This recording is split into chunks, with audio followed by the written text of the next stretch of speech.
dawladda u sheegaynaa taaka dhul ah oo sura leeyahay inaan ka gorgortami doonin ninka maanta guryaha ka dhisaya inuusan deganaan dooninin iyo ninka la yiraahdo Farmaajo oo ceel ka qoday wadadii awowgan Sheekh Yuusuf uu falay mana ka tanasulayno wax kasta oo akhriyaan ma ka tanasulayno ha ogaado marxaan ha ogaado ama daarad ha u yeerto ama jinni kale ha u yeerto waxa weeye ma yeelayno annaga suraana la yiraahdaa dhulkeennana beec maaha waxaan rabaa inaan halkan ka cadeeyo war uu ka sheegay wasiirka arrimaha gudaha oo been ah runtiisa inaan ka cadeeyo ayaan galabta rabaa warkaas oo ahaa dagaal baa wuxuu ka dhacay Qalanqalle kama dhacin dagaalku Qalanqalle wuxuu ka dhacay Laandheer muslimkoo dhan iyo dawladduba way ogtahay ninkaas waa nin beel u shaqeeya dawladduna mar walba ay ku kadsoonto hadda shirkii wuxuu og yahay madaxweynuhu oo aan u sheegnay asaguna og yahay Laandheer gogasha in loogu tala galay ciidamada qalabka sida oo dawladdu u soo dirtay oo dhaxdhaxaadinta u socday dawladdu inay la degto asaga diiday asagoo sheegay oo ku dhawaaqay inaysan ka dhaxayn Laandheer diryal kama ay dhaxaynin dhan cagsi ugu turjumay dhul anagu aan leenahay oo wadadanadii bay ahayd dhulkaas dagaal baa ka dhacay dagaal hore oo horena wuu ka horeeyay mid dhexe wuu jiray kii u dambeeyay baa hadda ka dhacay waxaan adduunka iyo dawladda u sheegaynaa taaka dhul ah oo sura leeyahay inaan ka gorgortami doonin ninka maanta guryaha ka dhisaya inuusan deganaan dooninin inaysan dhici dooninin hal wado oo sura maro 40 wado oo midda ugu fog ay 12 kiiloomitir noo jidho in mareexaan maro ma dhici doonto midanadana aan ka gorgortano waxaan leeyahay iyadoo aan dhibaatadii hore midanba loo noqonin oo cirka iyo dhulkuba xirminin oo aan isku dhibtoonin waxaan leeyahay laga waantoobo waxa la wado inta dadka horaamoodka ahaa oo mooryaanta ka shaqaynayeen baa dagaalku inuu ku joogsado ku fiican yahay hadii dadka ama siyaasiyiinta ah ama hantiilayaasha ah ama ay galaan arintaas dhibaata ka imaan doonta laga hortago intaysan arintaas ka hortag bay leedahay ka daba tag ma yeelan doonto waxaan ahay afayeenka beesha Sure meeshan waxa weeye Sura fadhiya waxaan sheegaynaa oo cadaynaynaa oo aan daba taaganaa hadalkii Cabdiwaayeel oo ahaa Qalanqalle waxay hoos tagtaa Cabudwaaq Qalanqalle waxay hoos tagtaa Xeraale hoos tagtaa wuu ku gafay waana ku xadgudbay wuxuuna ku xadgudbay systemkii dawladnimada ah oo naga dhaxeeyay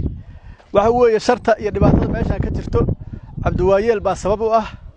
oo dagaalkan bilaabay huriyay arrin siyaasadeed baana ku lug leh dagaalkan oo la soo waariday si maamulka Galmudug loola dagaalamo waxa weeye Abriil 13 Abriil waxa la dilay nin nabadoona waxaana ka shaqeeyay Cabdiwaayeel mayna waxa lagu soo duulay dad shacaba oo xoololeeya oo guriyihii aqalada loo gubay iyadoo camera la daba joogo oo sidii maaragtaa dagaalkii gooja cad oo kale marka systemkaas oo wuxuu ahaa dagaal siyaasadeed oo ninka Cabdiwaayeel uu qorsheeyay asaga iyo ninka la yiraahdo ugaaska mareexaan iyo ninka la yiraahdo Farmaajo oo ceel ka qoday wadadii awowgan Sheekh Yuusuf uu falay oo baalka isku xiraysa Xeraale iyo Huurshe waxa weeye wuxuu ka gooyay markii hore hulgujir meesha la yiraahdo oo anagu aan baraaga ku lahayn ayaguna ay nala deganaayeen meeshaas markii hore ka gooyay wadada dagaalkii baan maaragtaa iska daynay waxaan bal halka hadii gooyay bal aan meel kale marno wadadii qaybtii kale hadana ka gooyay oo baalkii Laandheer marka dagaalkaas waa dagaal xiriira oo siyaasadeysan 9kii Juunna wuxuu xabada ka bilaabay meesha la yiraahdo Laandheer dagaalkuna waxa weeye Qalanqalle ma ahan Laandheer buu ka bilowday Laandheer buu ku egyahay markii dawladdu lagu soo baxday oo dagaalkii lagu soo baxayna annagu xabad joojin baan qaadanay ciidamadiina waa soo dhaweynay ayaguna waa diideen xabad joojintii markii xigtay ciidamada la kala qaado annagu waa yeelnay ayaguna waa diideen markii saddexaad gobash nabadeed baan aqbalnay oo qorqor ka aqbalnay ayaguna waa diideen dhismay meeshii ka dhiseen mana ka tanasulayno wax kasta oo akhriyaan ma ka tanasulayno ha ogaado marxaan ha ogaado ama daarad ha u yeerto ama jinni kale ha u yeerto waxa weeye ma yeelayno annaga suraana la yiraahdaa dhulkeennana beec maaha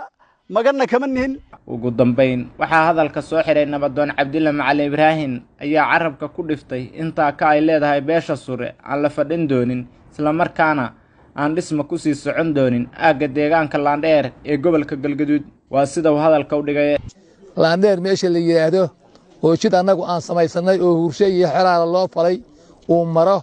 oo xariimkiisa iyo laftiisa mulki aan u lahayn dagaal inuu ka dhacay dagaalkaasi markuu ka dhacay in dawladda dad u adeegaya oo abni lagu sheegaya naga soo dhaqaajiyeen oo ciidankan kala rarayna yiraahdeen oo dib markay nooga bixiyeen ay qoladii kale soo dajiyeen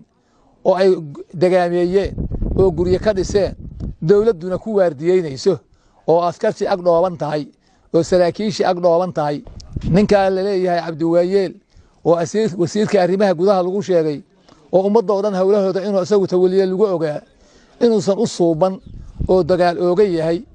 oo dagaalka laandheer ka dhacay ku sheegay qalanqal inuu ka dhacay